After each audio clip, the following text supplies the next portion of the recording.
ಪ್ರೀತಿಯ ವಿದ್ಯಾರ್ಥಿನಿಯರೇ, ನನ್ನ ಹೆಸರು BG ಮಂಜುನಾಥ್ ಅಂತ ಅಂದ್ಬಿಟ್ಟು ಶ್ರೀ ತಳಬಾಳು ಜಗದ್ಗುರು ವಿದ್ಯಾಸಂಸ್ಥೆ ಸಿರಿಗೆರೆ ಇವರ ಸಂಸ್ಥೆ ಅಧೀನದಲ್ಲಿ ನಡೆತಕ್ಕಂತಹ ಒಂದು ಅನುದಾನಿತ ಪ್ರೌಢಶಾಲೆಯಾದ ಬಳ್ಳಾರಿ ಜಿಲ್ಲೆಯಲ್ಲಿರುವ ಹೊಸಪೇಟೆ ತಾಲೂಕಿನ ತೆಲುಗುಬಾಳು ಗ್ರಾಮದಲ್ಲಿರ್ತಕ್ಕಂತಹ ಶ್ರೀ ತೆಲುಗುಬಾಳು ಸಿದ್ಧ ಪ್ರೌಢಶಾಲೆಯಲ್ಲಿ ಸಮಾಜ ವಿಜ್ಞಾನ ಶಿಕ್ಷಕನಾಗಿ ಕಾರ್ಯವನ್ನು ನಿರ್ವಹಿಸ್ತಾ ಇದ್ದೀನಿ. ಈ ಒಂದು ಇವತ್ತಿನ ದಿವಸ ನಾವೇನು ತಿಳ್ಕೊತಾ ಇದ್ದೀವಿ ಅಂತಂದರೆ, ಈ 8ನೇ ತರಗತಿಯ ಸಮಾಜ ವಿಜ್ಞಾನದ ಬಗ್ಗೆ. ಈ ಸಮಾಜ ವಿಜ್ಞಾನದ ವಿಷಯವನ್ನು ನಾವು 6 ಭಾಗಗಳಾಗಿ ವಿಂಗಡಿಸಿ ಈಗಾಗಲೇ ತಿಳ್ಕೊಂಡಿದ್ದೀವಿ. 7th ಓದಿದ್ದೀರಿ ನೀವು. ಇತಿಹಾಸ, ರಾಜ್ಯಶಾಸ್ತ್ರ, ಸಮಾಜಶಾಸ್ತ್ರ, ಭೂಗೋಳಶಾಸ್ತ್ರ, ಅರ್ಥಶಾಸ್ತ್ರ, ಅದೇ ರೀತಿ ವ್ಯವಹಾರ ಅಧ್ಯಯನ. ಸೊ ಹೀಗೆ ಈ ಒಂದು 6 ಭಾಗಗಳನ್ನು ಮತ್ತು ನಮ್ಮ 8ನೇ ತರಗತಿಯಲ್ಲಿ ಇವುಗಳನ್ನು ನಾವು ವಿವಿಧ ವಿಭಾಗಗಳಲ್ಲಿ ಅಭ್ಯಾಸವನ್ನು ಮಾಡ್ತೀವಿ. ಮೊದಲನೇದಾಗಿ ಇತಿಹಾಸ ವಿಭಾಗ. ಇತಿಹಾಸ ವಿಭಾಗ ಅಂದರೆ ಏನು ಅಂತ ನಿಮಗೆಲ್ಲ ತಿಳಿದಿದೆ. ಇತಿಹಾಸ ಅಂದರೆ ಏನು ಅಂತ ಮೊದಲನೇದಾಗಿ ಯಾರಾದರೂ ಹೇಳ್ತೀರಾ ಇತಿಹಾಸ ಅಂದರೆ ಏನು ಅಂತ? ಈಗ ನೀವು ಸಾಮಾನ್ಯವಾಗಿ ವಿದ್ಯಾರ್ಥಿಗಳು ಮಾತಾಡಬೇಕಾದ್ರೆ ಅಥವಾ ದೊಡ್ಡವರು ಮಾತಾಡ್ಬೇಕಾದ್ರೆ ಸಮಾಜದಲ್ಲಿ ಗಮನಿಸಿರ್ತೀರಿ, ಈ ಒಂದು ಊರಿನ ಇತಿಹಾಸ ನನಗೆ ಗೊತ್ತು, ಈ ವ್ಯಕ್ತಿಯ ಇತಿಹಾಸ ನಮಗೆ ಗೊತ್ತು ಅಂತ ಹೇಳ್ತಾ ಇರ್ತಾರೆ. ಏನಾಗಾದ್ರೆ ಇತಿಹಾಸ ಹಂಗಂದ್ರೆ? ಯೋಚನೆ ಮಾಡ್ತಾ ಇದ್ದೀರಾ ಇತಿಹಾಸ ಅಂದ್ರೆ ಏನು ಅಂತ? ಇತಿಹಾಸ ಅಂತಂದ್ರೆ ಗತಕಾಲದಲ್ಲಿ ಗತಿಸಿ ಹೋದಂತಹ ಘಟನೆಗಳನ್ನು ತಿಳಿದುಕೊಳ್ಳುವುದು ಎಂದರ್ಥ.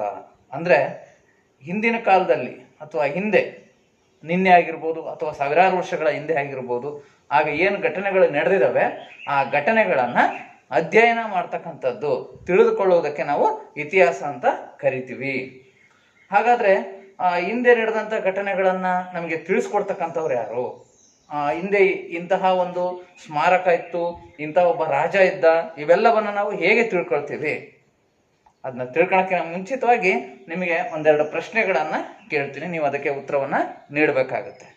ಇದಕ್ಕಿಂತ ಮುಖ್ಯವಾಗಿ ನಾನು ಈ ಒಂದು ಪಾಠವನ್ನು ನಿಮಗೆ ತಿಳಿಸ್ಕೊಡ್ತಕ್ಕಂಥ ಸಮಯದಲ್ಲಿ ಕೆಲವು ಪ್ರಮುಖ ಅಂಶಗಳನ್ನು ಹೇಳ್ತೀನಿ. ಅದನ್ನು ನೀವು ತಪ್ಪದೆ ಟಿಪ್ಪಣಿಯನ್ನು ಮಾಡ್ಕೋಬೇಕಾಗುತ್ತೆ ನಿಮ್ಮ ನೋಟ್ಸಲ್ಲಿ.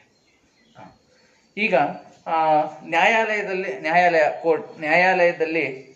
ಏನು ಕೆಲಸವನ್ನು ಮಾಡ್ತಾರೆ ಅಂತ ನಿಮಗೆಲ್ಲ ಗೊತ್ತಿದೆ. ಅಲ್ಲಿ ವಿಚಾರಣೆಯನ್ನು ನಡೆಸ್ತಾರೆ. ಹಾಗೆ ಒಂದು ಪರ ವಿರೋಧದ ಚರ್ಚೆ ನಡೀತಾ ಇರುತ್ತೆ. ಅಂದರೆ ಆ ವ್ಯಕ್ತಿ ಅಪರಾಧ ಮಾಡಿದನೋ ಇಲ್ವೋ, ಅಥವಾ ಈ ವ್ಯಕ್ತಿ ಸತ್ಯ ಹೇಳ್ತಾ ಇದ್ದಾನೋ ಸುಳ್ಳು ಹೇಳ್ತಾ ಇದ್ದಾನೋ. ಅದೇ ರೀತಿಯಾಗಿ ಈ ಒಂದು ಯಾವುದೇ ಒಂದು ವಿಚಾರವನ್ನು ಆ ನ್ಯಾಯಾಲಯದಲ್ಲಿ ಆ ಒಂದು ಚರ್ಚೆಗೆ ಇಟ್ಟಿದ್ದಾರೆ ಅಂತಂದರೆ ಆ ವಿಷಯದ ಪರವಾಗಿ ತೀರ್ಪನ್ನ ನೀಡೋರಿಗೆ ಏನಂತ ಹೇಳ್ತೀವಿ ನ್ಯಾಯಾಲಯದಲ್ಲಿ? ಹೇಳ್ರಿ ವಿದ್ಯಾರ್ಥಿಗಳೇ. ನೋಡಿ, ನಿಮಗೆ ಇನ್ನೂ ಅರ್ಥ ಆಗ್ತಾ ಇಲ್ಲ ಅಂತಂದ್ರೆ, ಸಾಮಾನ್ಯವಾಗಿ ಆಟಗಳನ್ನು ಆಡ್ಬೇಕಾದ್ರೆ ನೋಡಿರ್ತೀವಿ ಕ್ರೀಡೆಗಳಲ್ಲಿ ಔಟ್ ಆಗಿರ್ತಕ್ಕಂಥದ್ದನ್ನ ಕೊಡ್ತಕ್ಕಂಥದ್ದು, ಬೋನಸ್ ಪಾಯಿಂಟ್ಗಳನ್ನು ಗಳಿಸ್ತಕ್ಕಂಥದ್ದು, ಇವನ್ನೆಲ್ಲ ನೋಡ್ಲಿಕ್ಕೆ 2 ಟೀಮ್ನ ಮಧ್ಯೆ ಒಬ್ಬ ವ್ಯಕ್ತಿ ಇರ್ತಾರೆ, ಅವರೇ ಅಂಪೈರ್. ಹಾಗೆ ಈ ಒಂದು ನ್ಯಾಯಾಲಯದಲ್ಲೂ ಕೂಡ ನ್ಯಾಯಾಧೀಶರು ಆ ಕೆಲಸವನ್ನ ಮಾಡ್ತಾ ಇರ್ತಾರೆ. ಆ ನ್ಯಾಯಾಧೀಶರು ತೀರ್ಪನ್ನ ಕೊಡಬೇಕಾದ್ರೆ ಆ ಒಂದು ಘಟನೆಯ ಸತ್ಯತೆಯನ್ನ ಪರಿಶೀಲಿಸ್ತಾರೆ ಕೂಲಂಕುಷವಾಗಿ. ಅಂದ್ರೆ ಆ ಸತ್ಯವನ್ನು ತಿಳ್ಕೋಬೇಕಾದ್ರೆ ಆ ಘಟನೆಗೆ ಸಂಬಂಧಿಸಿದ ಆಧಾರಗಳು ನಿಖರವಾಗಿರ್ಬೇಕು ಅಲ್ವಾ? ಆ ಆಧಾರಗಳನ್ನ ಇಟ್ಕೊಂಡು ಅವರು ತೀರ್ಪನ್ನ ನೀಡ್ತಾರೆ. ಆಧಾರಗಳು ಸರಿಯಾಗಿದ್ರೆ ಆ ಒಂದು ಯಾವುದೇ ಒಂದು ಮೊಕದ್ದಮೆಗಳಾಗಿರ್ಬೋದು ಅದರ ಪರವಾಗಿ ಆ ತೀರ್ಪನ್ನ ನೀಡ್ತಾರೆ. ಸೊ ಹಾಗೆಯೇ ಇಲ್ಲಿ ಇವತ್ತಿನ ದಿವಸ ನಾವು ಇತಿಹಾಸವನ್ನು ತಿಳ್ಕೋಬೇಕಾದ್ರೂ ಕೂಡ ನಮಗೆ ಆಧಾರಗಳು ಬಹಳ ಇಂಪಾರ್ಟೆಂಟ್. ಯಾಕಪ್ಪ ಅಂತಂದ್ರೆ, ಇಂಥ ರಾಜ ಇದ್ದ ಅಂದಾಗ ನಿಮ್ಮ ಮನಸ್ಸಿನಲ್ಲಿ ಡೌಟ್ ಬರುತ್ತೆ. ಸರ್, ಅಂತ ರಾಜ ಇದ್ದ ಅಂದಾಗ ಅದನ್ನು ನಾವು ಹೆಂಗ್ ನಂಬೋದು ಅಂತ ನಿಮ್ಮ ಮನಸ್ಸಿಗೆ ಬಂದಾಗ ಅದಕ್ಕೆ ಪೂರಕವಾದ ಆಧಾರಗಳು ನಿಮಗೆ ದೊರಕಿದ್ದೇ ಆದ್ರೆ ಅದನ್ನು ನೀವು ನಂಬ್ತೀರಿ. ಅಂದ್ರೆ ಫಾರ್ ಎಕ್ಸಾಂಪಲ್, ಆ ರಾಜನ ಭಾವಚಿತ್ರ ಆಗಿರ್ಬೋದು, ಅಥವಾ ಆ ರಾಜನ ಅರಮನೆಗಳಾಗಿರ್ಬೋದು, ಆ ರಾಜ ಜೀವಿಸಿರ್ತಕ್ಕಂತಹ ಒಂದು ಭೌಗೋಳಿಕ ಪ್ರದೇಶ ಆಗಿರ್ಬೋದು, ಅವುಗಳನ್ನು ಗಮನಿಸಿದಾಗ ನಿಮಗೇನಾಗುತ್ತೆ, ಇಂಥ ರಾಜ ಇದ್ದ ಅಂತಕ್ಕಂಥ ಕಲ್ಪನೆ ನಿಮ್ಮ ಮನಸ್ಸಿನಲ್ಲಿ ಬರುತ್ತೆ. ಹಾಗಾಗಿ ಈ ಇತಿಹಾಸವನ್ನು ನಾವು ತಿಳ್ಕೋಬೇಕಾದ್ರೆ ಮುಖ್ಯವಾಗಿ ನಮಗೆ ಆ ಒಂದು ಇತಿಹಾಸದ ಘಟನೆಗಳು ನಿಜ ಅಂತ ತಿಳಿಬೇಕಾದ್ರೆ ನಾವು ಯಾವುದನ್ನ ಅಭ್ಯಾಸ ಮಾಡ್ಬೇಕಾಗತ್ತೆ? ಹೇಳ್ರಿ, ಯಾವುದನ್ನ ಅಭ್ಯಾಸ ಮಾಡ್ಬೇಕು? ಆಧಾರಗಳನ್ನ ಅಭ್ಯಾಸ ಮಾಡ್ಬೇಕು. ಆ ಆಧಾರಗಳಿಂದಲೇ ನಾವಿವತ್ತು ಆ ಇತಿಹಾಸ ವಿಭಾಗವನ್ನ ಕಟ್ಟಿದ್ದೇವೆ. ಹಾಗಾಗಿ ಈ 8ನೇ ತರಗತಿಯ ಇತಿಹಾಸ ವಿಭಾಗದಲ್ಲಿ ಮೊದಲಿಗೆ ನಾವು 1ನೇ ಪಾಠವನ್ನು ಅಭ್ಯಾಸ ಮಾಡೋಣ. ಆ ಪಾಠದ ಹೆಸರು ಆಧಾರಗಳು.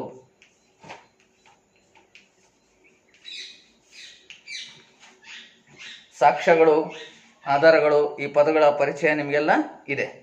ಸೊ ಹಾಗಾಗಿ ಈ ಆಧಾರಗಳು ಅಂತಂದ್ರೆ ಏನು? ನಮ್ಮ ಇತಿಹಾಸ ರಚನೆಗೆ ಸಂಬಂಧಪಟ್ಟಂತೆ ನೋಡಿ, ಬಹಳ ಹಿಂದೆ ಜನರು ಬಳಸಿರ್ತಕ್ಕಂತಹ ಆಹಾರದ ವಸ್ತುಗಳಾಗಿರ್ಬೋದು, ಅದೇ ರೀತಿಯಾಗಿ ಅವರು ಒಂದು ಉದ್ಯೋಗವನ್ನ ಮಾಡಲಿಕ್ಕೆ ಬಳಸಿರ್ತಕ್ಕಂತಹ ವಸ್ತುಗಳಾಗಿರ್ಬೋದು. ಫಾರ್ ಎಕ್ಸಾಂಪಲ್ ವ್ಯವಸಾಯವನ್ನ ಮಾಡಲಿಕ್ಕೆ ಉದಾಹರಣೆಗೆ. ಅದೇ ರೀತಿಯಾಗಿ ಇನ್ನು ವ್ಯಾಪಾರಕ್ಕೆ ಸಂಬಂಧಪಟ್ಟಂತೆ ಆಗಿರ್ಬೋದು. ಹೀಗೆ ಹಲವಾರು ರೀತಿಯ ವಸ್ತುಗಳನ್ನು ಅವರು ಬಳಸಿರ್ತಾರೆ ಆಗಿನ ಕಾಲದಲ್ಲಿ. ಅವರು ಕಟ್ಕೊಂಡಿರ್ತಕ್ಕಂಥ ಮನೆಗಳಾಗಿರ್ಬೋದು, ಅವರು ಆರಾಧಿಸ್ತಕ್ಕಂತಹ ದೇವಾಲಯಗಳಾಗಿರ್ಬೋದು. ಸೊ ಇವೆಲ್ಲವೂ ಕೂಡ ಬಹಳ ಹಿಂದಿನ ಕಾಲದಲ್ಲಿ ನಿರ್ಮಾಣ ಆಗಿರ್ತಕ್ಕಂಥವು ಇಂದು ನಮಗೆ ದೊರೆತಿವೆ. ಅವುಗಳ ಆಧಾರದ ಮೇಲೂ ನಾವು ಇತಿಹಾಸವನ್ನು ರಚನೆ ಮಾಡ್ತೀವಿ, ಆ ಹಿಂದಿನ ಕಾಲದಲ್ಲಿ ಸಿಕ್ಕಂತಹ ವಸ್ತುಗಳ ಆಧಾರದ ಮೇಲೆ. ಸೊ ಹಾಗೆ ಆ ಒಂದು ಆಧಾರಗಳು ಅಂತಂದ್ರೆ ನಾವು ನಿಖರವಾಗಿ ಏನಂತ ಹೇಳ್ಬೋದು ಅಂತಂದ್ರೆ, ಇತಿಹಾಸ ರಚನೆಗೆ ಬೇಕಾಗುವ ಮೂಲ ಸಾಮಗ್ರಿಗಳೇ ಆಧಾರಗಳು ಎಂದರ್ಥ. ಹಾಗಾದ್ರೆ ವಿದ್ಯಾರ್ಥಿಗಳೇ, ಒಂದು ನೋಟ್ ಮಾಡ್ಕೊಂತೀರ ನೀವು? ಆಧಾರಗಳು ಅಂದ್ರೆ ಏನು ಅಂತ ಅಂದ್ರೆ, ಆಧಾರಗಳು ಅಂತಂದ್ರೆ ನಾನು ಹೇಳ್ತೀನಿ, ಬರ್ಕೊಡ್ರಿ ನಿಧಾನವಾಗಿ. ಇತಿಹಾಸ ರಚನೆಗೆ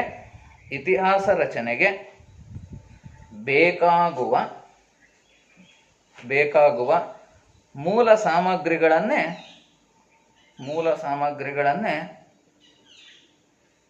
ಆಧಾರಗಳು ಎನ್ನುವರು. ಇದೊಂದು ಪಾಯಿಂಟ್ ಇರಲಿ ನಿಮ್ಮ ನೋಟಲ್ಲಿ.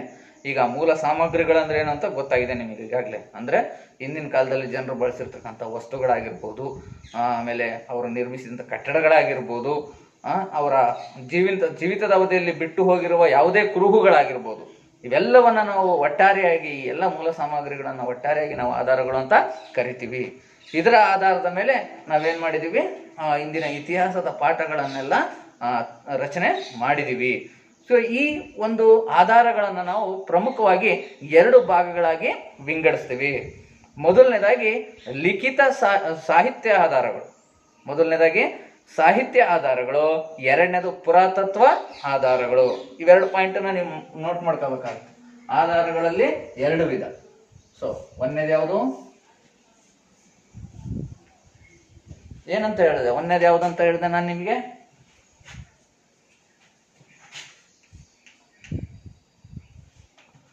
ಸಾಹಿತ್ಯ ಆಧಾರಗಳು.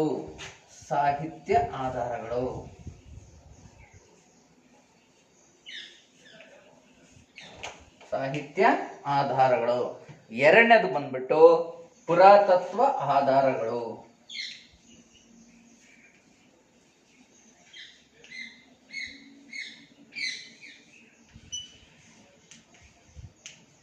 ಸಾಹಿತ್ಯ ಆಧಾರಗಳು ಮತ್ತೆ ಪುರಾತತ್ವ ಆಧಾರಗಳನ್ನು ಮುಖ್ಯವಾಗಿ ಎಷ್ಟು ಭಾಗಗಳಾಗಿ ವಿಂಗಡಿಸ್ತೀವಿ?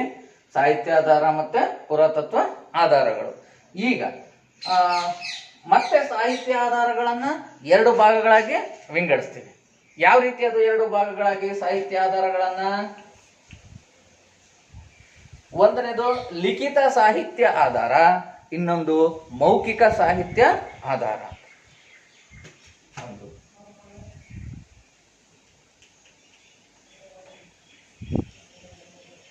ಲಿಖಿತ ಸಾಹಿತ್ಯ ಆಧಾರ, ಇನ್ನೊಂದು ಮೌಖಿಕ ಸಾಹಿತ್ಯ ಆಧಾರಗಳು. ನೋಡಿ, ನೀವು ಮೊದಲೇನು ತಿಳ್ಕೋಬೇಕು? ಆಧಾರಗಳ ಅಂದ್ರೆ ಏನು? ಆಧಾರಗಳಲ್ಲಿ ಎಷ್ಟು ವಿಧ? 2 ವಿಧ. ಮತ್ತೆ ಈ ಸಾಹಿತ್ಯ ಆಧಾರಗಳನ್ನ ನಾವು ಎಷ್ಟು ಭಾಗ ಮಾಡ್ತೀವಿ? ಒಂದು ಲಿಖಿತ ಸಾಹಿತ್ಯ ಆಧಾರ, ಮತ್ತೊಂದು ಮೌಖಿಕ ಸಾಹಿತ್ಯ ಆಧಾರಗಳು. ಮತ್ತಿನ್ನು ಈ ಒಂದು ಲಿಖಿತ ಸಾಹಿತ್ಯ ಆಧಾರಗಳನ್ನು ನಾವು ಮತ್ತೆ 2 ಭಾಗವಾಗಿ ಮಾಡ್ತೀವಿ. ಅಂದ್ರೆ ದೇಶೀಯ ಸಾಹಿತ್ಯ ಆಧಾರಗಳು, ವಿದೇಶಿ ಸಾಹಿತ್ಯ ಆಧಾರಗಳು ಅಂತ. ನೋಡಿ, ಮತ್ತೆ ಅದೇ ರೀತಿಯಾಗಿ ಲಿಖಿತ ಸಾಹಿತ್ಯ ಆಧಾರಗಳನ್ನ ಎಷ್ಟು ಭಾಗ ಮಾಡ್ತೀವಿ? 2 ಭಾಗ. ಒಂದು ದೇಶೀಯ ಸಾಹಿತ್ಯ ದೇಶೀಯ ಸಾಹಿತ್ಯ ಆಧಾರಗಳು. ಎರಡನೇದು ವಿದೇಶೀಯ ಸಾಹಿತ್ಯ ಆಧಾರಗಳು. ವಿದೇಶೀಯ ಸಾಹಿತ್ಯ ಆಧಾರಗಳು ಅಂತ ಅಂದ್ಬಿಟ್ಟು. ಸೊ ಹೀಗೆ ನಾವೇನ್ ಮಾಡ್ತೀವಿ, ಇಲ್ಲಿ ಸಾಹಿತ್ಯ ಆಧಾರಗಳನ್ನ ಎರಡು ಭಾಗಗಳಾಗಿ ಮಾಡಿದೀವಿ, ಲಿಖಿತ ಸಾಹಿತ್ಯ, ಮೌಖಿಕ ಸಾಹಿತ್ಯ. ಅದೇ ರೀತಿ ದೇಶೀಯ ಒಂದು ಲಿಖಿತ ಸಾಹಿತ್ಯವನ್ನ ಎರಡು ಭಾಗ ಮಾಡಿದೀವಿ, ದೇಶೀಯ ಸಾಹಿತ್ಯ ಆಧಾರಗಳು, ವಿದೇಶೀಯ ಸಾಹಿತ್ಯ ಆಧಾರಗಳು. ಈಗ ಫಸ್ಟ್ ನಾವು ಸಾಹಿತ್ಯ ಆಧಾರಗಳೇನು ಅಂದ್ರೆ ಏನು ಅಂತ ನಾವು ತಿಳ್ಕೋಬೇಕಾಗಿದೆ. ಬರವಣಿಗೆ ರೂಪದಲ್ಲಿ ಅಥವಾ ಕಥೆಯ ರೂಪದಲ್ಲಿ, ಬರವಣಿಗೆ ರೂಪದಲ್ಲಿ ಇರ್ತಕ್ಕಂತಹ ಆಧಾರಗಳು, ಅವುಗಳನ್ನ ರಚನೆ ಆಧಾರವಾಗಿ ಇಟ್ಕೊಂಡು ನಾವೇನ್ ಮಾಡಿದೀವಿ, ಇತಿಹಾಸವನ್ನ ರಚನೆ ಮಾಡಿದೀವಿ. ಒಂದು ರಾಜನ ಪರಂಪರೆಯನ್ನ ನಾವು ತಿಳ್ಕೊಂಡಿದೀವಿ. ನೋಡಿ, ಈ ಸಾಹಿತ್ಯ ಆಧಾರಗಳಲ್ಲಿ ಮತ್ತೆ ಎರಡು ವಿಧ, ಲಿಖಿತ ಸಾಹಿತ್ಯ, ಮೌಖಿಕ ಸಾಹಿತ್ಯ. ಲಿಖಿತ ಅಂದ್ರೆ ಬರವಣಿಗೆ ರೂಪದಲ್ಲಿ, ಅವಾಗ ಏನು ಬರೆದಿಟ್ಟಿದ್ದಾರೆ ನಮಗೆ ಅದು ಇವತ್ತಿಗೂ ಕೂಡ ಕಾಣುತ್ತೆ.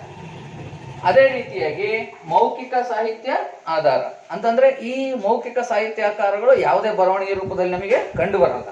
ಅಂದ್ರೆ ಬಾಯಿ ಮಾತಿನ ರೂಪದಲ್ಲಿ ಇರ್ತಕ್ಕಂಥದ್ದು, ಬಾಯಿ ಮಾತಿನ ರೂಪದಲ್ಲಿ. ನೋಡಿ, ಕಥೆಗಳ ರೂಪದಲ್ಲಿ, ಅದೇ ರೀತಿಯಾಗಿ ಲಾವಣಿಗಳ ರೂಪದಲ್ಲಿ, ಅದೇ ರೀತಿ ಐತಿಹ್ಯದ ರೂಪದಲ್ಲಿ. ನೋಡಿ, ಕಥೆಗಳು ಅಂದ್ರೆ ನಿಮಗೆ ಗೊತ್ತಿದೆ. ಅಥವಾ ಈ ಮೌಖಿಕ ಸಾಹಿತ್ಯ ಆಧಾರಗಳು ಅಂತಂದ್ರೆ ಇಷ್ಟು ತಿಳ್ಕೊಂಡಿದೀವಿ. ಮೊದಲನೇದಾಗಿ ನಾವೀಗ ಲಿಖಿತ ಸಾಹಿತ್ಯ ಆಧಾರಗಳ ಬಗ್ಗೆ ನಾನು ನಿಮಗೆ ತಿಳಿಸ್ಕೊಡ್ತೀನಿ.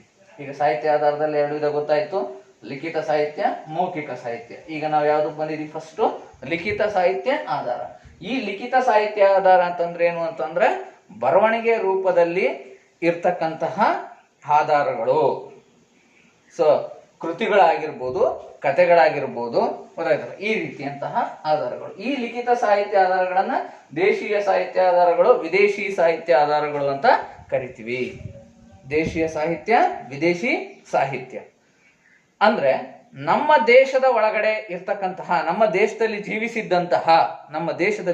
ಜೀವಿಸಿದ್ದಂತಹ ಕವಿಗಳು, ಲೇಖಕರು, ಇವರು ಕೆಲವು ಕೃತಿಗಳನ್ನ ರಚನೆ ಮಾಡಿ ಹೋಗಿದ್ದಾರೆ. ಅಂತ ಕೃತಿಗಳು ನಮಗೆ ದೊರೆತಿವೆ. ಸೊ ಅಂತಹ ಕೃತಿಗಳನ್ನೇ ಲಿಖಿತ ಸಾಹಿತ್ಯ ಆಧಾರಗಳು, ದೇಶೀಯ ಸಾಹಿತ್ಯ ಆಧಾರಗಳು ಅಂತ ಕರಿತೀವಿ. ದೇಶೀಯ ಸಾಹಿತ್ಯ ಆಧಾರಗಳು ಅಂತಂದ್ರೆ ಏನಪ್ಪಾ, ನಮ್ಮ ದೇಶದಲ್ಲೇ ಜನಿಸಿ ಅವರು ನಮ್ಮ ದೇಶದ ಒಂದು ರಾಜರ ಆಳ್ವಿಕೆಯಲ್ಲಿ ಜೀವಿಸಿ ಆವತ್ತಿನ ಕಾಲದ ಒಂದು ರಾಜಕೀಯ, ಆರ್ಥಿಕ, ಸಾಮಾಜಿಕ ಈ ಪದ್ಧತಿಗಳ ಬಗ್ಗೆ ಕೃತಿಗಳನ್ನ ರಚನೆ ಮಾಡಿ ಹೋಗಿದ್ದಾರೆ. ಸೊ ಸಿಂಪಲ್ ಆಗಿ, ಸರಳವಾಗಿ ನಾವು ಏನಂತ ತಿಳ್ಕೊಬಹುದು, ನಮ್ಮ ದೇಶದವರು ಏನು ರಚಿಸಿದ್ದಾರೆ, ಕೃತಿಗಳು, ಕಥನಗಳು, ಇವುಗಳನ್ನು ನಾವು ದೇಶೀಯ ಸಾಹಿತ್ಯ ಆಧಾರಗಳು. ಹಾಗಾದ್ರೆ ವಿದೇಶಿ ಸಾಹಿತ್ಯ ಆಧಾರಗಳು ಅಂತಂದ್ರೆ ನೀವು ಸ್ವಲ್ಪ ಯೋಚನೆ ಮಾಡಬೇಕು. ದೇಶೀಯ ಅಂತಂದ್ರೆ ನಮ್ಮ ದೇಶದವರು ಅಂತ, ವಿದೇಶಿ ಅಂತಂದ್ರೆ ಏನು ವಿದೇಶಿ ಅಂದ್ರೆ ಬೇರೆ ದೇಶದ ಪ್ರಜೆಗಳು ನಮ್ಮ ದೇಶದ ಬಗ್ಗೆ ಕೆಲವು ಒಂದು ಬರವಣಿಗೆಗಳನ್ನ ಬರೆದಿಟ್ಟಿದ್ದಾರೆ, ಕೃತಿಗಳನ್ನ ಬರೆದಿದ್ದಾರೆ. ಅವನ್ನ ನಾವೇನಂತ ಕರಿತೀವಿ, ವಿದೇಶಿ ಸಾಹಿತ್ಯ ಆಕಾರಗಳು ಅಥವಾ ಆಧಾರಗಳು. ವಿದೇಶಿ ಸಾಹಿತ್ಯ ಆಧಾರಗಳು ಅಂತಂದ್ರೆ ವಿದೇಶಿಯರು. ನೋಡಿ, ನಮ್ಮ ಭಾರತಕ್ಕೆ ಅನೇಕ ಉದ್ದೇಶದಿಂದ ಬಂದಿರಬಹುದು ವಿದೇಶಿಯರು. ಯಾವ್ಯಾವ ಉದ್ದೇಶಕ್ಕೆ? ಪ್ರವಾಸದ ಉದ್ದೇಶ ಇರ್ಬೋದು, ಅದೇ ರೀತಿಯಾಗಿ ವ್ಯಾಪಾರ ಸಂಬಂಧ ಉದ್ದೇಶ ಆಗಿರ್ಬೋದು, ಅಥವಾ ರಾಯಭಾರಿ ಉದ್ದೇಶ ಆಗಿರ್ಬೋದು, ಅಥವಾ ಧರ್ಮದ ಬಗ್ಗೆ ಹೆಚ್ಚು ಅಧ್ಯಯನ ಮಾಡೋ ಒಂದು ವಿಚಾರ ಆಗಿರ್ಬೋದು. ಈಗ ನಾನಾ ಕಾರಣಕ್ಕೋಸ್ಕರ ಬಂದಿದ್ದಾರೆ ನಮ್ಮ ದೇಶಕ್ಕೆ. ಬಂದಾಗ ಅವ್ರು ಏನ್ ಮಾಡಿದ್ದಾರೆ, ನಮ್ಮ ಆ ಒಂದು ಕಾಲದಲ್ಲಿ ಏನು ನಮ್ಮ ದೇಶದಲ್ಲಿ ಯಾವ ರಾಜ ಆಳ್ವಿಕೆಯನ್ನು ನಡೆಸ್ತಾ ಇದ್ದ, ಮತ್ತೆ ಯಾವ ಒಂದು ರಾಜಕೀಯ ಪರಿಸ್ಥಿತಿ ಇತ್ತು, ಸಾಮಾಜಿಕ ಸ್ಥಿತಿ ಇತ್ತು, ಇವುಗಳ ಬಗ್ಗೆನೂ ಅವರು ಕೃತಿಗಳನ್ನ ಬರೆದಿರ್ಬೋದು. ಯಾರು? ವಿದೇಶಿಯರು. ಅವುಗಳು ವಿದೇಶಿ ಸಾಹಿತ್ಯ ಆಧಾರಗಳು ಅಂತ. ಇಷ್ಟು ತಿಳ್ಕೊಂಡ್ರಲ್ಲ ನೀವು. ಹಾಗಾದ್ರೆ ನಾವೀಗ ಏನ್ ತಿಳ್ಕೋಬೇಕಾಗಿದೆ, ದೇಶೀಯ ಸಾಹಿತ್ಯ ಆಧಾರಗಳಿಗೆ ಒಂದೆರಡು ನಿದರ್ಶನಗಳು, ಉದಾಹರಣೆಗಳನ್ನ ನಾವು ತಿಳ್ಕೋಬೇಕು. ಸೊ ಒಂದೆರಡು ಉದಾಹರಣೆ ಹೇಳೋದಾದ್ರೆ, ನಾವು ದೇಶೀಯ ಸಾಹಿತಿಗಳಿಗೆ ಕೌಟಿಲ್ಯನ ಅರ್ಥಶಾಸ್ತ್ರ ಅಂತ, ಕೌಟಿಲ್ಯ ಅವನಿಗೆ ವಿಷ್ಣುಗುಪ್ತ ಅಂತ ಕೂಡ ಕರೀತಾರೆ. ಸೊ ಈ ಕೌಟಿಲ್ಯ ಅರ್ಥಶಾಸ್ತ್ರ ಎಂಬತಕ್ಕಂಥ ಕೃತಿಯನ್ನ ಬರೆದಿದ್ದಾರೆ. ಆ ಅರ್ಥಶಾಸ್ತ್ರ ಕೃತಿಯಲ್ಲಿ ಒಂದು ರಾಜಕೀಯ ವಿಚಾರಗಳು, ಇನ್ನು ಅನೇಕ ವಿಚಾರಗಳು ನಮಗೆ ತಿಳಿಯಲ್ಪಡ್ತವೆ. ಇದು ಒಂದು ದೇಶೀಯ ಸಾಹಿತ್ಯಕ್ಕೆ ಉದಾಹರಣೆಗಳು. ಹಾಗೆ ವಿದ್ಯಾರ್ಥಿಗಳೇ, ನಿಮಗೆ ಈಗ ಒಂದು ಟಿಪ್ಪಣಿ ಒಂದು ಪ್ರಶ್ನೆನ ನಾನು ನಿಮಗೆ ಕೊಡ್ತೀನಿ. ಈ ಎಲ್ಲ ಪಾಠ ಆದ್ಮೇಲೆ ನೀವೇನ್ ಮಾಡ್ಬೇಕಪ್ಪ ಅಂತಂದ್ರೆ ಮನೇಲಿ ಹೋಗ್ಬಿಟ್ಟು ಆ ಪಠ್ಯ ಪುಸ್ತಕವನ್ನು ತೆಗೆದು ನಾನೀಗೇನು ಪ್ರಶ್ನೆ ಕೊಡ್ತೀನಿ ಆ ಒಂದು ಪ್ರಶ್ನೆಗೆ ಉತ್ತರಗಳನ್ನ ಬರೀಬೇಕಾಗುತ್ತೆ. ಏನದು ಪ್ರಶ್ನೆ ಬರ್ಕೊಡ್ರಿ ನೋಡಿ. ನಮ್ಮ ಭಾರತದ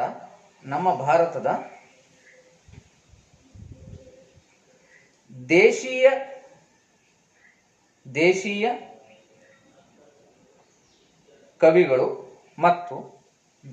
ಕವಿಗಳು ಮತ್ತು ಅವರ ಕೃತಿಗಳನ್ನು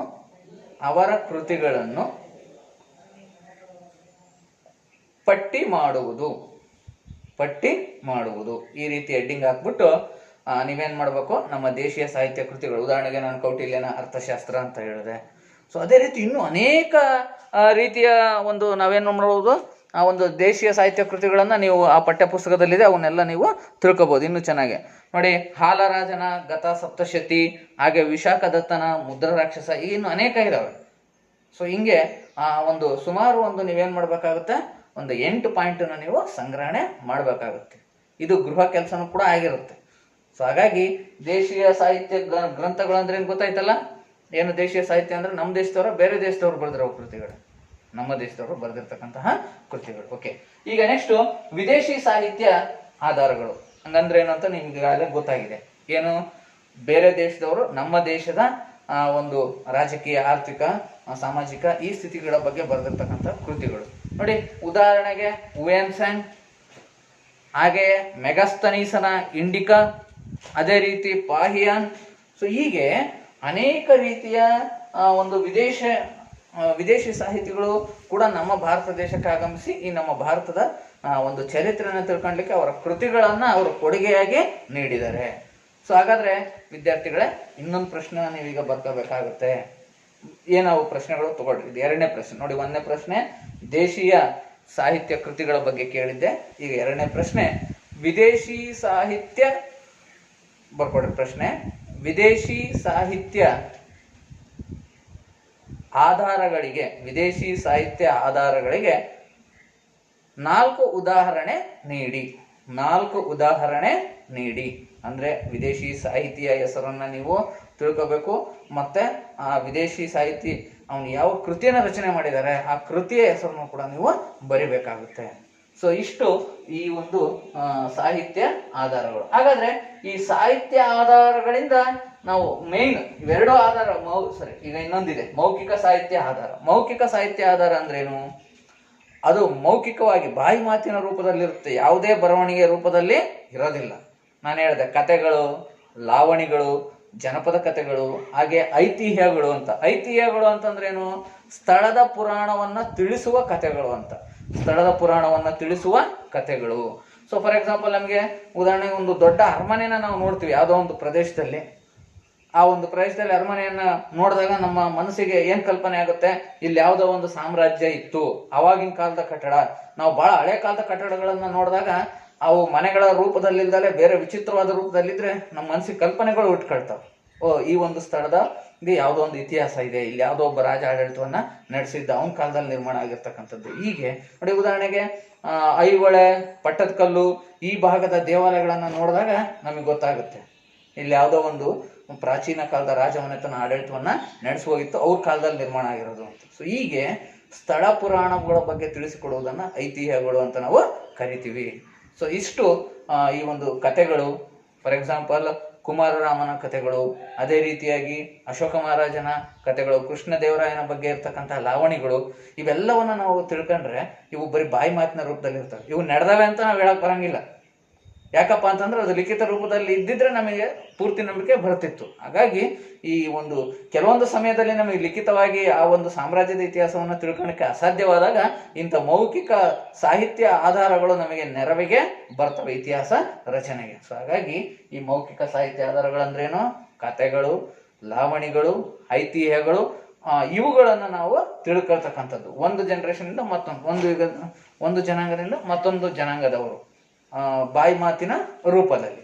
ಓಕೆ, ಇನ್ನ ಪ್ರಮುಖವಾಗಿ ನಾವು ಇಷ್ಟನ್ನ ತೆಗೆದುಕೊಂಡಾಗ ಈ ಲಿಖಿತ ಸಾಹಿತ್ಯ ಆಧಾರಗಳಿಗೆ ಹೆಚ್ಚು ಗಮನವನ್ನ ಕೊಡಬೇಕಾಗುತ್ತೆ. ಯಾಕಪ್ಪ ಅಂತಂದ್ರೆ ಇವು ಆ ಒಂದು ಸಂಪೂರ್ಣ ಇತಿಹಾಸವನ್ನು ನಮಗೆ ತಿಳಿಸ್ಕೊಡ್ತವೆ.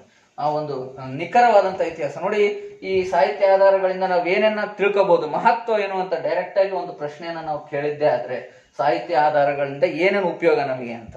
ಸಾಹಿತ್ಯ ಆಧಾರದಿಂದ ನಾವು ಆ ಒಂದು ರಾಜನ ಆಳ್ವಿಕೆಯ ಇತಿಹಾಸವನ್ನು ತಿಳ್ಕೋಬಹುದು, ಅವನ ಸಾಧನೆಯನ್ನ ತಿಳ್ಕೋಬಹುದು, ಯಾವ ರಾಜನ ಸೋಲಿಸಿದ್ದ ಅಂತ.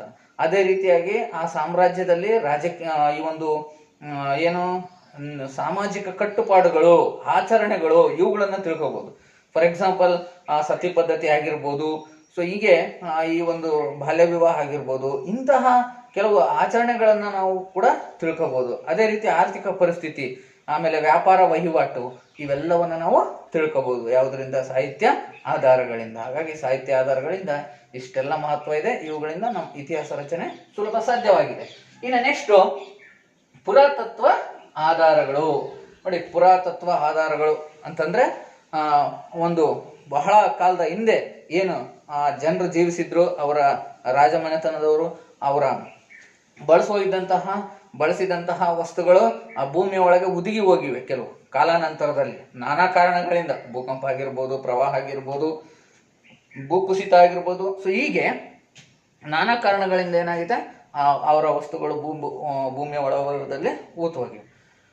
ಆ ಒಂದು ಸ್ವಲ್ಪ ಆ ಜನ ವಾಸಿಸಿದ್ದಾರೆ ಅಂತಕ್ಕಂತಹ ಒಂದು ಸೂಕ್ಷ್ಮತೆ ಸಿಕ್ಕೂಡನೆ ಇತಿಹಾಸ ಸಂಶೋಧಕರು ಏನ್ ಮಾಡಿದ್ದಾರೆ, ಅಂತ ಪ್ರದೇಶಗಳನ್ನ ಅಗದ್ಬಿಟ್ಟು ಆ ಭೂಮಿಯನ್ನ ಉತ್ಖನನ ಮಾಡಿ, ಉತ್ಖನನ ಅಂದ್ರೆ ಅಗಿತಕ್ಕಂಥದ್ದು, ಭೂಮಿಯನ್ನು ಅಗದು ಅಂತ ವಸ್ತುಗಳನ್ನ ಹೊರ ತೆಗೆದುಬಿಟ್ಟು ಅದರ ಆಧಾರದ ಮೇಲೆ ಇತಿಹಾಸ ರಚನೆಗೆ ಪ್ರಯತ್ನವನ್ನ ಪಟ್ಟಿದ್ದಾರೆ. ಸೊ ಹಾಗಾಗಿ ಈ ಒಂದು ಪುರಾತತ್ವ ಆಧಾರಗಳು ಅಂದ್ರೆ ಏನಪ್ಪಾ ಅಂತಂದ್ರೆ, ನಮಗೆ ಉತ್ಖನನದಲ್ಲಿ ಸಿಕ್ಕಿರ್ತಕ್ಕಂತಹ ಜನರು ಬಳಸಿರ್ತಕ್ಕಂಥ ವಸ್ತುಗಳನ್ನ ಆಧಾರವಾಗಿ ಇಟ್ಕೊಂಡು ಇತಿಹಾಸ ರಚನೆ ಮಾಡ್ತೀವಲ್ಲ, ಅಂತಹ ವಸ್ತುಗಳನ್ನೇ ಪುರಾತತ್ವ ಆಧಾರಗಳು ಅಂತ ಕರಿತೀವಿ. ನೋಡಿ, ಈ ಪುರಾತತ್ವ ಆಧಾರಗಳನ್ನ ಮತ್ತೆ ನಾವು 4 ಭಾಗಗಳಾಗಿ ವಿಂಗಡಿಸ್ತೀವಿ. ಇದನ್ನ ಬರ್ಕೊಡ್ರಿ, ಪುರಾತತ್ವ ಆಧಾರಗಳ 4 ವಿಧಗಳು ಯಾವ್ಯಾವು ಅಂತಂದ್ಬಿಟ್ಟು.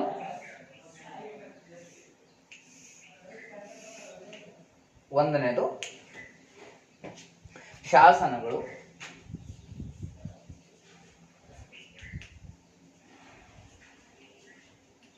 ನೀವು ಬರ್ಕೋಬೇಕು ವಿದ್ಯಾರ್ಥಿಗಳೇ, ನೋಟ್ಬುಕ್ ಅಲ್ಲಿ ಇದನ್ನ ಟಿಪ್ಪಣಿ ಮಾಡ್ಕೋಬೇಕು. ಪುರಾತತ್ವ ಆಧಾರಗಳ 4 ವಿಧಗಳು ಯಾವ್ಯಾವು ಅಂತ ಅಂದ್ಬಿಟ್ಟು. ಎರಡನೇದು ನಾಣ್ಯಗಳು.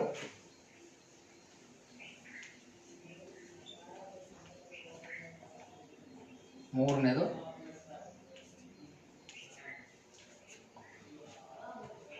ಸ್ಮಾರಕಗಳು.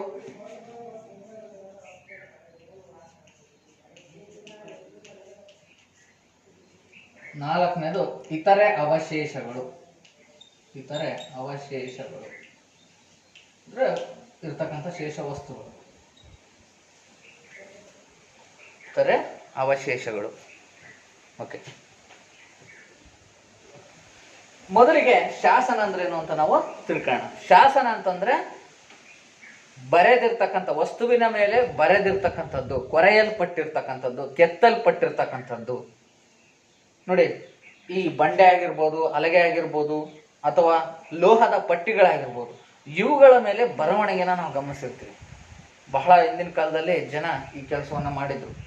ಯಾಕಪ್ಪ ಅಂತಂದ್ರೆ ಸುದೀರ್ಘ ಕಾಲ ಒಂದು ನಮ್ಮ ಒಂದು ಏನು ಜೀವಿತ ಕಥೆ ಏನಿದೆ, ಆ ಒಂದು ಸ್ಥಿತಿ ಏನಿದೆ, ರಾಜಕೀಯ, ಆರ್ಥಿಕ, ಸಾಮಾಜಿಕ ಸ್ಥಿತಿ, ಇದನ್ನ ಮುಂದಿನ ಜನಾಂಗದವರೆಗೂ ತಿಳಿಸ್ಬೇಕು ಎಂಬ ಉದ್ದೇಶದಿಂದ ಅವ್ರು ಏನ್ ಮಾಡಿರ್ಬೋದು, ಅವರ ಆಚರಣೆಗಳನ್ನ ಇವೆಲ್ಲವನ್ನ ಬರೆದಿಟ್ಟಿರ್ಬೋದು. ಅವು ಬೇಗನೆ ಸರ್ವನಾಶ ಆಗೋದಿಲ್ಲ, ಯಾವುದೇ ಒಂದು ಪ್ರಕೃತಿ ವಿಕೋಪಕ್ಕೆ ಸಿಕ್ಕಿ. ಉದಾಹರಣೆಗೆ ನೋಡಿ, ಬಂಡೆಗಳ ಶಾಸನ, ಅದೇ ರೀತಿ ಕಲ್ಲುಗಳ ಮೇಲೆ ಬರೆದಿರ್ತಕ್ಕಂತಹ ಶಾಸನ, ಅದೇ ರೀತಿ ತಾಮ್ರದ ಪತ್ರಗಳ ಮೇಲೆ ತಾಮ್ರದ ಹಾಳೆಗಳ ಮೇಲೆ, ಲೋಹದ ಹಾಳೆಗಳ ಮೇಲೆ ಬರೆದಿರ್ತಕ್ಕಂಥದ್ದು, ಇವೆಲ್ಲವೂ ಕೂಡ ನಾಶ ಆಗಿರ್ತಕ್ಕಂಥದ್ದಲ್ಲ. ಸೊ ಹಾಗಾಗಿ ಇವು ಲಿಖಿತ ರೂಪದಲ್ಲಿ ಇರ್ತವೆ ಶಾಸನಗಳು. ಓಕೆ, ಶಾಸನಗಳು ಅಂತಂದ್ರೆ ಏನು ಅಂದ್ರೆ, ಒಂದು ವಸ್ತುವಿನ ಮೇಲೆ ಏನಾದ್ರೂ ಒಂದು ವಿಷಯವನ್ನ ಕೊರೆದಿರುವುದು ಅಥವಾ ಬರೆದಿರ್ತಕ್ಕಂಥದ್ದು, ಇದನ್ನು ನಾವೇನಂತ ಹೇಳ್ತೀವಿ, ಶಾಸನಗಳು ಅಂತ ಕರಿತೀವಿ. ಅದೇ ರೀತಿಯಾಗಿ ನಾಣ್ಯಗಳು, ಸ್ಮಾರಕಗಳು, ಅವಶೇಷಗಳು. ನೋಡಿ, ಈ ಶಾಸನಗಳ ಬಗ್ಗೆ ಬಂದಾಗ ನಮ್ಮ ಭಾರತದಲ್ಲಿ ಮೊಟ್ಟ ಮೊದಲ ಬಾರಿಗೆ ಈ ಒಂದು ಶಾಸನಗಳ ರಚನೆಗೆ ಪ್ರಾಮುಖ್ಯತೆಯನ್ನು ಕೊಟ್ಟಂತಹ ಮಹಾರಾಜ ಅಶೋಕ ಮಹಾಶಯ. ಮೌರ್ಯ ಸಾಮ್ರಾಜ್ಯದ ಪ್ರಬಲ ಚಕ್ರವರ್ತಿ ಯಾರು? ಅಶೋಕ ಮಹಾರಾಜ. ಸೊ ಇವನ್ ಕಾಲದಲ್ಲಿ ಸಾಕಷ್ಟು ಶಾಸನಗಳು ರಚನೆಯಾಗಿದ್ದಾವೆ. ಹಾಗಾಗಿ ಶಾಸನಗಳ ಪಿತಾಮಹ ಅಂತಾನು ಕೂಡ ಕರಿತೀವಿ. ಅದು ಬ್ರಾಹ್ಮಿ ಲಿಪಿಯಲ್ಲಿ ಹಾಗೆ ಇನ್ನು ಅನೇಕ ಭಾಷೆಯಲ್ಲಿ ನಮ್ಮ ಭಾರತದಲ್ಲಿ ಶಾಸನಗಳು ರಚನೆ ಆಗಿವೆ. ನೋಡಿ, ಐಹೊಳೆ ಶಾಸನ ರವಿಕೀರ್ತಿ ರಚನೆ ಮಾಡಿರ್ತಕ್ಕಂಥದ್ದಾಗಿರ್ಬೋದು. ಸೊ ಹೀಗೆ ಈ ಒಂದು ನಮ್ಮ ಅಲ್ಮಿಡಿ ಶಾಸನ ಆಗಿರ್ಬೋದು, ಈ ಅನೇಕ ಶಾಸನಗಳು, ಈ ಒಂದು ಶಾಸನ ಆಧಾರಗಳಿಗೆ ನಾವು ಉದಾಹರಣೆಗಳನ್ನು ನೀಡ್ಬೋದು. ಹಾಗಾದರೆ ವಿದ್ಯಾರ್ಥಿಗಳೇ, ನೀವು ಇಲ್ಲಿ ಒಂದು ಪ್ರಶ್ನೆನ ಬರ್ಕೋಬೇಕಾಗತ್ತೆ. ಈ ಒಂದು ಪ್ರಶ್ನೆಗೆ ಉತ್ತರವನ್ನು ಹುಡುಕ್ಬೇಕಾಗತ್ತೆ. ಏನದು ಪ್ರಶ್ನೆ? ನಮ್ಮ ಭಾರತದ ಪ್ರಮುಖ ಶಾಸನಗಳ ಹೆಸರನ್ನು ತಿಳಿಸಿ. ನಮ್ಮ ಭಾರತದ ಪ್ರಮುಖ ಶಾಸನಗಳ ಹೆಸರುಗಳನ್ನು ತಿಳಿಸಿ. ಮಿನಿಮಮ್ ಒಂದು 8 ಶಾಸನಗಳ ಹೆಸರುಗಳನ್ನು ನೀವು ಇಲ್ಲಿ ಬರೀಬೇಕಾಗುತ್ತೆ. ಓಕೆ, ಇನ್ನು ಶಾಸನಗಳಿಂದ ಏನು ಉಪಯೋಗ, ಶಾಸನಗಳಿಂದ ಏನು ಮಹತ್ವ, ಹೇಗೆ ಇತಿಹಾಸಕ್ಕೆ ಇವು ನೆರವಾಗಿದ್ದಾವೆ? ಹೇಗೆ ನೆರವಾಗಿವೆ ಅಂತಂದ್ರೆ, ನಾನು ಈಗಾಗಲೇ ಹೇಳಿದೆ, ಆ ರಾಜನ ಸಾಧನೆಗಳಾಗಿರ್ಬೋದು, ಸಾಮಾಜಿಕ ಸ್ಥಿತಿ, ರಾಜಕೀಯ ಸ್ಥಿತಿ, ಇವುಗಳನ್ನ ಆ ಒಂದು ಶಾಸನದ ಮೂಲಕ, ಆಚರಣೆಗಳು, ಇವುಗಳೆಲ್ಲವನ್ನ ನಾವು ಅವುಗಳ ಮೂಲಕ ಅಧ್ಯಯನ ಮಾಡಬಹುದು. ನೋಡಿ, ತಮಿಳು ಭಾಷೆ, ಕನ್ನಡ ಭಾಷೆ, ಸಂಸ್ಕೃತ, ಹೀಗೆ ನಮ್ಮ ತಮಿಳು, ಇವೆಲ್ಲ ಭಾರತದಲ್ಲಿ ಅನೇಕ ಭಾಷೆಗಳಲ್ಲಿ ಈ ಶಾಸನಗಳು ನಮಗೆ ದೊರೆತಿವೆ. ಇವುಗಳ ಆಧಾರದ ಮೇಲೆ ನಾವೇನ್ ಮಾಡಿದೀವಿ? ಇತಿಹಾಸವನ್ನು ರಚನೆ ಮಾಡಿದೀವಿ. ಅದೇ ರೀತಿಯಾಗಿ ನಾಣ್ಯಗಳು. ಓಕೆ ವಿದ್ಯಾರ್ಥಿಗಳೇ, ಈ ನಾಣ್ಯಗಳು ಕೂಡ ನೋಡಿ, ಲೋಹಗಳ ಆಧಾರದ ಮೇಲೆ, ಕಬ್ಬಿಣ ಆಗಿರ್ಬೋದು, ಚಿನ್ನ ಆಗಿರ್ಬೋದು, ಬೆಳ್ಳಿ ಆಗಿರ್ಬೋದು, ತಾಮ್ರ ಆಗಿರ್ಬೋದು, ಚರ್ಮ, ಸೊ ಹೀಗೆ ಅನೇಕ ವಸ್ತುಗಳ ಒಂದು ಬಳಸ್ಬಿಟ್ಟು ನಾಣ್ಯಗಳನ್ನ ಟಂಕಿಸಿದ್ದಾರೆ. ನಾಣ್ಯಗಳನ್ನ ಟಂಕಿಸುವುದು ಅಂದ್ರೆ ನಾಣ್ಯಗಳನ್ನ ರಚನೆ ಮಾಡುವುದು ಎಂದರ್ಥ. ಈ ನಾಣ್ಯಗಳು ಕೂಡ ಇತಿಹಾಸ ರಚನೆಗೆ ಆಧಾರಗಳಾಗಿವೆ. ಹೇಗೆ ನಾಣ್ಯಗಳು ಇತಿಹಾಸ ರಚನೆಗೆ ಮೂಲ ಆಧಾರಗಳಾಗಿವೆ ಅಂತಂದ್ರೆ, ನೋಡಿ, ಒಬ್ಬ ರಾಜ ಬೆಳ್ಳಿಯ ನಾಣ್ಯಗಳನ್ನ ಹೊಡಿಸಿದಾನೆ, ಚಿನ್ನದ ನಾಣ್ಯಗಳನ್ನು ಹೊಡಿಸಿದಾನೆ ಅಂತಂದ್ರೆ ಅವನ ಸಾಮ್ರಾಜ್ಯದ ಆರ್ಥಿಕ ಪರಿಸ್ಥಿತಿ ಹೆಂಗಿತ್ತು ಅಂತ ನಾವು ತಿಳ್ಕೋಬಹುದು. ಅಂದ್ರೆ ಬಡತನದ ಸಾಮ್ರಾಜ್ಯನ, ಏನು ಶ್ರೀಮಂತದ ಸಾಮ್ರಾಜ್ಯನ, ಇದನ್ನ ನೀವು ಯೋಚನೆ ಮಾಡ್ಬೇಕು. ಗೊತ್ತಾಯ್ತಾನೆ? ಇನ್ನೊಬ್ಬ ವ್ಯಕ್ತಿ ಬರೀ ತಾಮ್ರದ ನಾಣ್ಯಗಳನ್ನ, ಕಬ್ಬಿಣದ ನಾಣ್ಯಗಳನ್ನ ಹೊರಡಿಸಿದಾನೆ ಅಂತಂದ್ರೆ ಅವನ ಸಾಮ್ರಾಜ್ಯದ ಆರ್ಥಿಕ ಪರಿಸ್ಥಿತಿ ಹೆಂಗಿತ್ತು. ಅಥವಾ ಒಬ್ಬ ರಾಜನ ಒಂದು ಸಾಮ್ರಾಜ್ಯದಲ್ಲಿ ಒಂದು ನಾಣ್ಯಗಳು ಸಿಕ್ಕಿದ್ದು ಅವು ಬೇರೆ ದೇಶದ ನಾಣ್ಯಗಳಾಗಿದ್ರೆ ನೀವೇನಂತ ಅರ್ಥ ಮಾಡ್ಕೋಬೇಕು? ಆ ರಾಷ್ಟ್ರಗಳ ನಡುವೆ, ಫಾರ್ ಎಕ್ಸಾಂಪಲ್ ರೋಮ್ನ ನಾಣ್ಯಗಳು ನಮ್ಮ ಬೆಂಗಳೂರಲ್ಲಿ ದೊರಕಿವೆ. ಇದರಿಂದ ನಮ್ಗೆ ಏನ್ ತಿಳಿದು ಬರುತ್ತೆ? ನಮ್ಮ ದೇಶ ಬೇರೆ ದೇಶದೊಂದಿಗೆ ಅವತ್ತಿನ ಕಾಲದಲ್ಲೇ ವ್ಯಾಪಾರ ಸಂಪರ್ಕವನ್ನ ಹೊಂದಿತ್ತು ಬಹಳ ವರ್ಷಗಳ ಹಿಂದೆ ಅನ್ನೋದು ನಮಗೆ ತಿಳಿದು ಬರುತ್ತೆ. ಸೊ ಹಾಗಾಗಿ ಈ ಒಂದು ನಾಣ್ಯಗಳಿಂದ ಮತ್ತೆ ಧಾರ್ಮಿಕ ಆಚರಣೆಗಳನ್ನು ಕೂಡ, ಉದಾಹರಣೆಗೆ ಸಮುದ್ರಗುಪ್ತ ಸಂಗೀತ ಪ್ರಿಯ ಆಗಿದ್ದ ಅನ್ನೋದಕ್ಕೆ ಅವನ ಕಾಲದಲ್ಲಿ ದೊರೆತಿರ್ತಕ್ಕಂಥ ನಾಣ್ಯಗಳು, ಅದರಲ್ಲಿ ವೀಣೆ ಚಿತ್ರ ಇರುವ ರಾಜಕುಮಾರನ ಚಿತ್ರ ದೊರೆತಿದೆ. ಇದರ ಕಲ್ಪನೆಯ ಮೇಲೆ ನಾವೇನ್ ಮಾಡ್ತೀವಿ? ಇವನು ಸಾಹಿತ್ಯ ಪ್ರೇಮಿಯಾಗಿದ್ದ, ಸಾಹಿತ್ಯಕ್ಕೆ ಪ್ರೋತ್ಸಾಹವನ್ನ ನೀಡಿದ್ದ ಅಂತ ನಮಗೆ ತಿಳಿದು ಬರುತ್ತೆ. ಯಾರು? ಸಮುದ್ರಗುಪ್ತ. ಸೊ ಹೀಗೆ ಇನ್ ಕೆಲವರು ಏನ್ ಮಾಡ್ತಾರೆ, ಒಬ್ಬ ಇನ್ನೊಬ್ಬ ರಾಜನ ಮೇಲೆ ಆಕ್ರಮಣ ಮಾಡಿದಾಗ, ಅವನನ್ನ ಸೋಲಿಸಿದಾಗ ಯುದ್ಧದಲ್ಲಿ, ನಾನು ಅವನನ್ನ ಸೋಲಿಸಿದ್ದೀನಿ ಅನ್ನೋ ಗುರುತಿಗೆ ಆ ದೇಶದ ನಾಣ್ಯಗಳು, ಆ ರಾಜನ ನಾಣ್ಯಗಳನ್ನ ತಿದ್ದುಪಡಿ ಮಾಡ್ತಾರೆ. ಅಂದ್ರೆ ಆ ರಾಜನ ಬಿರುದುಗಳನ್ನ ಅಳಿಸ್ಬಿಟ್ಟು ಇವರ ಬಿರುದುಗಳನ್ನ ಟಂಕಿಸ್ತಕ್ಕಂಥದ್ದು. ಉದಾಹರಣೆಗೆ ಗೌತಮಿ ಪುತ್ರ ಶಾತಕರ್ಣಿ. ಸೊ ಈ ಒಂದು ಕೆಲಸವನ್ನ ಮಾಡಿದ್ದಾರೆ. ಯಾರನ್ನ ಸೋಲಿಸಿದ್ದಾರೆ? ಅವರ ಸಾಮ್ರಾಜ್ಯದ ರಾಜನ ನಾಣ್ಯಗಳನ್ನ ಇವ್ರೇನ್ ಮಾಡಿದ್ದಾರೆ? ಆ ಒಂದು ರಾಜನ ಹೆಸರನ್ನ ತೆಗೆದಾಕ್ಬಿಟ್ಟು ಇವರ ಹೆಸರನ್ನ ಅದರಲ್ಲಿ ಟಂಕಿಸಿದ್ದಾರೆ. ಸೊ ಇದರಿಂದ ನಮ್ಗೆ ಏನ್ ಗೊತ್ತಾಗುತ್ತೆ? ಅವರ ಸೈನಿಕ ಸಾಧನೆ, ಸಾಮರ್ಥ್ಯ ತಿಳಿದು ಬರುತ್ತದೆ. ಈ ನಾಣ್ಯಗಳಿಂದ ಇಷ್ಟೆಲ್ಲ ಮಹತ್ವ ಇದೆ. ಆಮೇಲೆ ವ್ಯಾಪಾರದ ವಹಿವಾಟು ಯಾವ ರೀತಿ ನಡೀತಾ ಇತ್ತು, ಆ ನಾಣ್ಯಗಳ ಪ್ರಮಾಣಗಳನ್ನ ಹೆಂಗೆ ವಿಂಗಡಣೆ ಮಾಡಿದ್ರು, ಇವೆಲ್ಲವುಗಳನ್ನ ನಾವು ತಿಳ್ಕೊಬಹುದು. ಹಾಗೆ ಸ್ಮಾರಕಗಳು ಅಂತಂದ್ರೆ ನಿಮಗೆ ಗೊತ್ತಿದೆ, ಇಂದಿನ ಕಾಲದಲ್ಲೆಲ್ಲ ಕಟ್ಟಿರ್ತಕ್ಕಂಥ ಕಟ್ಟಡಗಳು, ಮಸೀದಿಗಳಾಗಿರ್ಬೋದು, ಅದೇ ರೀತಿ ದೇವಾಲಯಗಳಾಗಿರ್ಬೋದು, ಅರಮನೆಗಳಾಗಿರ್ಬೋದು, ಕೋಟೆ ಕೊತ್ತಲಗಳಾಗಿರ್ಬೋದು, ಇವೆಲ್ಲವುಗಳನ್ನ ನಾವು ಏನಂತ ಕರಿತೀವಿ? ಸ್ಮಾರಕಗಳು, ಮಾನ್ಯುಮೆಂಟ್ಸ್. ಸೊ ಇವುಗಳ ಆಧಾರದ ಮೇಲೆಯೂ ನಾವು ಇತಿಹಾಸ ರಚನೆ ಮಾಡ್ಬೋದು. ಸೊ ಇವು ಯಾರ ಕಾಲಕ್ಕೆ ದೊರಕಿದ್ವು? ಯಾಕಪ್ಪ ಅಂತಂದ್ರೆ ಆ ಒಂದು ಸ್ಮಾರಕಗಳ ಮೇಲೆ ಆ ಚಿತ್ರಗಳಾಗಿರ್ಬೋದು, ಅದೇ ರೀತಿ ಶಾಸನಗಳು ಗೋಡೆಗಳ ಮೇಲೆ ಬರೆದಿರ್ತಾರೆ, ಅವುಗಳನ್ನ ಆಧಾರವಾಗಿ ಇಟ್ಕೋಬಹುದು. ಉದಾಹರಣೆಗೆ ತಾಜ್ ಮಹಲ್, ಆ ಒಂದು ಶಹಜಹಾನ್ನ ಪ್ರೇಮ ಸಂಕೇತ. ಸೊ ಅಲ್ವಾ? ಸೊ ಹಾಗಾಗಿ ನೋಡಿ, ಇಲ್ಲಿ ಒಂದು ನಿಮಗೆ ಚಟುವಟಿಕೆನ ನಾನು ನಿನಗೆ ನೀಡ್ತೀನಿ, ಇದನ್ನ ಬರ್ಕೋಬೇಕಾಗುತ್ತೆ. ನೀವು ನಾಳೆ ದಿವಸ ಏನು ಮಾಡಬೇಕು? ಈ ಪಾಠಕ್ಕೆ ಸಂಬಂಧಪಟ್ಟಂತೆ ಈ ಚಟುವಟಿಕೆನ ಮಾಡಬೇಕಾಗುತ್ತೆ. ಏನದು ಚಟುವಟಿಕೆ? ನಿಮಗೆ ನಿಮ್ಮ ಪ್ರದೇಶದ ಬರ್ಕೊಡ್ರೆ, ನಿಮ್ಮ ಪ್ರದೇಶ, ನೀವು ವಾಸಿಸುವ ಪ್ರದೇಶದ ಹತ್ತಿರವಿರುವ ಯಾವುದಾದರೂ ಸ್ಮಾರಕಗಳ ಬಗ್ಗೆ ಟಿಪ್ಪಣಿ ಬರೆಯುವುದು. ಫಾರ್ ಎಕ್ಸಾಂಪಲ್, ನೀವಿಲ್ಲಿ ಹೊಸಪೇಟೆ ಹತ್ರ ವಾಸವನ್ನು ಮಾಡ್ತಾ ಇದ್ದೀರಿ ಅಂದಾಗ ಆ ವಿಜಯನಗರ ಸಾಮ್ರಾಜ್ಯಕ್ಕೆ ಸಂಬಂಧಪಟ್ಟಂತಹ ಸ್ಮಾರಕಗಳು ನಿಮ್ಮ ಕಣ್ಣಿಗೆ ಬೀಳ್ತವೆ. ವಿರೂಪಾಕ್ಷ ದೇವಾಲಯ ಆಗಿರ್ಬೋದು, ಅದೇ ರೀತಿ ಈ ಒಂದು ಸಾಸಿವೆ ಕಾಳು ಗಣೇಶ, ಕಡಲೆಕಾಳು ಗಣೇಶ, ಸೊ ಇಂಥ ಒಂದು ಸ್ಮಾರಕಗಳು ಏನಾದರೂ ಕಣ್ಣಿಗೆ ಆ ಸ್ಮಾರಕಗಳ ಬಗ್ಗೆ ಮಾಹಿತಿಯನ್ನು ಸಂಗ್ರಹಿಸಿ ಬರೆಯುವುದು. ಓಕೆ, ಅದನ್ನಾದ್ರೂ ಮಾಡ್ಬೋದು. ಇಲ್ಲ, ನಮ್ಮ ಭಾರತದ ಪ್ರಮುಖ ಸ್ಮಾರಕಗಳ ಚಿತ್ರಗಳನ್ನು ಸಂಗ್ರಹಿಸುವುದು, ಭಾರತದ ಪ್ರಮುಖ ಸ್ಮಾರಕಗಳ ಚಿತ್ರಗಳನ್ನು ಸಂಗ್ರಹಿಸುವುದು, ಇಷ್ಟು ಕೆಲಸವನ್ನು ನೀವು ಮಾಡಬೇಕಾಗುತ್ತೆ. ಓಕೆ, ಇನ್ನು ನೆಕ್ಸ್ಟು ಅವಶೇಷಗಳು. ಇವೆಲ್ಲವನ್ನ ಬಿಟ್ಟು ಜನ ಈಗ ಫಾರ್ ಎಕ್ಸಾಂಪಲ್ ನೋಡಿ, ಮಡಕೆ ಚೂರುಗಳು, ವ್ಯವಸಾಯಕ್ಕೆ ಬಳಸಿರುವ ಸಲಕರಣೆಗಳು ಇವೆಲ್ಲವೂ ಕೂಡ ದೊರೆತಿವೆ. ಇವೆಲ್ಲವನ್ನ ನಾವು ಇತರ ಅವಶೇಷಗಳು ಅಂತ ಕರಿತೀವಿ. ಇವುಗಳನ್ನು ಬಳಸಿ ಕೂಡ ಇತಿಹಾಸವನ್ನು ರಚನೆ ಮಾಡ್ತೀವಿ. ನೋಡಿ, ಉದಾಹರಣೆಗೆ ನಾಗರಿಕತೆಗಳನ್ನು ನಾವು ಗಮನಿಸಿರ್ಬೋದು. ಈಜಿಪ್ಟ್ ನಾಗರಿಕತೆ, ಸಿಂಧು ಬಯಲಿನ ನಾಗರಿಕತೆ, ಭಾರತದ ನಾಗರಿಕತೆ, ಸಿಂಧು ಬಯಲಿನ ನಾಗರಿಕತೆ, ಇವು ಹರಪ್ಪ ನಾಗರಿಕತೆ, ಇವೆಲ್ಲವನ್ನು ತಿಳ್ಕೊಂಡಾಗ ನಮಗೆ ತಿಳಿದು ಬರುತ್ತೆ. ಓಕೆ ವಿದ್ಯಾರ್ಥಿಗಳೇ, ಇಷ್ಟೆಲ್ಲ ನೀವು ತಿಳ್ಕೊಂಡಿದ್ದೀರಿ. ಮತ್ತು ನಾನೇನು ಕೆಲವು ಆ್ಯಕ್ಟಿವಿಟೀಸ್ನ ನಿಮಗೆ ಕೊಟ್ಟಿದ್ದೀನಿ, ಮತ್ತು ಪ್ರಶ್ನೆಗಳನ್ನು ಕೊಟ್ಟಿದ್ದೀನಿ ಮಧ್ಯೆ ಮಧ್ಯೆ. ಅವುಗಳನ್ನು ನೀವು ನಾಳೆ ಬರ್ಕೊಂಬರ್ಬೇಕು. ಮತ್ತು ಆ ಆ್ಯಕ್ಟಿವಿಟೀಸ್ನ ಮಾಡಲಿಕ್ಕೆ ಒಂದು 2 ದಿನ ಕಾಲಾವಕಾಶ ತೊಗೊಳ್ರಿ. ಒಂದು 2 ದಿನ ಆದಮೇಲೆ ಆ ಆ್ಯಕ್ಟಿವಿಟೀಸ್ನ ಕೂಡ ಪೂರ್ಣ ಮಾಡಿ ನಮಗೆ ತಲುಪಿಸ್ಬೇಕಾಗುತ್ತೆ. ಸೊ ಇಷ್ಟು ಈ ಒಂದು ಆಧಾರಗಳು ಪಾಠದಿಂದ ನಾವು ತಿಳ್ಕೊಂಡಿದ್ದೀವಿ. ಮತ್ತಿನ್ನು ಈ ಆಧಾರಗಳು ಪಾಠದಲ್ಲಿ ಪುರಾತತ್ವ ಆಧಾರಗಳಿಗೆ ಒಂದೆರಡು ಚಿತ್ರಗಳನ್ನು ನಾನು ನಿಮಗೀಗ ತೋರಿಸ್ಲಿಕ್ಕೆ ಇಷ್ಟಪಡ್ತೀನಿ, ನೀವು ಗಮನಿಸಬೇಕಾಗುತ್ತೆ. ಇದು ಯಾವುದಕ್ಕೆ ಉದಾಹರಣೆ ಆಗಿರ್ಬೋದು ಮಕ್ಕಳೇ? ಆಧಾರಗಳು ನೋಡಿ, ಇದು ಶಾಸನಗಳು. ಇದು ಅದೇ ರೀತಿಯಾಗಿ ಇದು ನಾಣ್ಯಗಳಿಗೆ ಉದಾಹರಣೆ, ಹಳೆ ಕಾಲದ ನಾಣ್ಯಗಳು. ಅದೇ ರೀತಿಯಾಗಿ ನೋಡಿ, ಶಾಸನಗಳಿಗೆ ಉದಾಹರಣೆ ನಾಣ್ಯಗಳು, ವಿವಿಧ ರೀತಿಯ ನಾಣ್ಯಗಳು. ನೋಡಿ ನೆಕ್ಸ್ಟ್ ಬರ್ತಾ ಇದೆ ಮಾನ್ಯುಮೆಂಟ್ಸ್ ಅಂದ್ರೇನು? ಏನಿದು? ಸ್ಮಾರಕಗಳು. ನಿಮಗೆ ಹಂಪೆಯ ಕಲ್ಲಿನ ರಥ ಕಾಣ್ತಾ ಇದೆ. ಅದೇ ರೀತಿಯಾಗಿ ಇನ್ನು ಯಾವ್ಯಾವ ಅಂತ ನೀವು ಯೋಚನೆ ಮಾಡ್ಬೇಕು ಅದನ್ನ. ಓಕೆ, ಸೊ ಇಷ್ಟು ಈ ಒಂದು ತರಗತಿಯಲ್ಲಿ ನಾವು ಆಧಾರಗಳು ಅಂದ್ರೇನು, ಆಧಾರಗಳ ವಿಧಗಳು ಯಾವ್ಯಾವು, ಮತ್ತು ಆಧಾರಗಳ ಪಾಠದಲ್ಲಿ ನಾವು ವಿದ್ಯಾರ್ಥಿಗಳಾಗಿ ನಾವೇನು ಕೆಲಸವನ್ನು ಮಾಡಬೇಕು, ಏನೇನನ್ನು ಪಟ್ಟಿನ ಮಾಡಬೇಕು ಅಂತ ನೀವು ಆ ಒಂದು ಗೃಹಪಾಠದ ಪಾಯಿಂಟ್ಗಳಲ್ಲಿ ಪ್ರಶ್ನೆಗಳನ್ನು ಮಾಡಿದ್ದೀರಿ. ಆ ಎಲ್ಲ ಪ್ರಶ್ನೆಗಳನ್ನು ಒಂದು ಕಡೆ ಬರೀರಿ, ಮತ್ತು ಉತ್ತರಗಳನ್ನು ಬರೀರಿ, ಮತ್ತು ಆ್ಯಕ್ಟಿವಿಟಿಗಳನ್ನು ಮಾಡಬೇಕಾಗುತ್ತೆ. ವಂದನೆಗಳು.